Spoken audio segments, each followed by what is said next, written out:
Former Prime Minister Dr. Manmohan Singh's first reaction on the court summons. Dr. Singh says he's hopeful that he will clear his name. He says, "I'm upset, but I respect the judicial process. I hope I shall be able to clear my name. I am open to examination by all legal processes."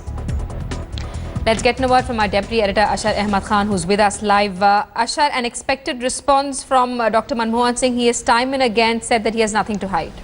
Well, expected and a very candid response. In fact, we've been watching the former Prime Minister Dr. Manmohan Singh coming into Parliament for a very long time now. But this time, when we accosted him, he stopped. He spoke to us for a good 4 to 5 minutes, categorically stating that he has nothing to do with all this, but he respects the legal process. He says that he's open to all scrutiny and all examination by all legal provisions. He says that he hopes that the truth will eventually come out. When we asked him that whether he is going to himself appear on the 8th or will he send his lawyer, so he said that he's not seen the entire copy of the summons as of now. He said he will consult with his legal team and in due course will formulate a strategy vis-a-vis his defense in the court. And he also added that he would also like his side of the story to be present so that all facts come out before the people and also the truth comes out.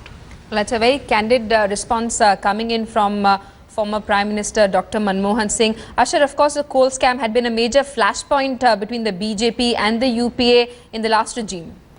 Well, yes, it was a major flashpoint, but what is even more unprecedented is that right now the BJP has got a political stick to beat the Congress party with. Especially a former Prime Minister being named as an accused by the court is something which is rather unprecedented. Something like this gives a lot of elbow room and maneuvering room for the government, which is finding itself tough in the Rajya Sabha. So clearly it is one up for the government here, because the Congress would certainly be on a back foot, because their Prime Minister of 10 years, somebody who had impeachable, impeccable sort of an integrity, is being questioned like this. There's a big question mark on his integrity, though he categorically states that there is nothing to hide. He's open to all examinations. So politically it is -1 for the Congress party. All right, so a political setback perhaps to the Congress party, but former Prime Minister Dr. Manmohan Singh saying he's open to all processes of the law, and he said that he hopes he'll be able to make his story and clear his name. Atir Khan is also with us. Atir, can you take us through the specific charges that on which Dr. Manmohan Singh and the other accused have been summoned by the court? Well, you see, the charges against him are the charges are uniform for all the accused.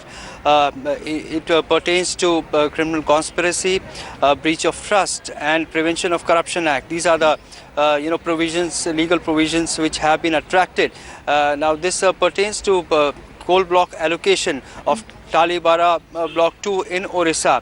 And like many other cases, there's a plethora of cases in which allegations have been leveled against various persons, but they have not been proved so far. So in the similar charges, since the Prime Minister, the former Prime Minister Manmohan Singh, was also holding the coal ministry charge, so he has been called for the vicarious liability, since he did not, he couldn't initiate the action which could have been taken. So those are the, angles which will be examined, and also the former coal secretary, whose vicarious liability will also be looked into. The CBI has already said that there's no prosecutable evidence against these persons, but despite that, court has taken its view, and they have called the accused to give their side of the story on 8th of April.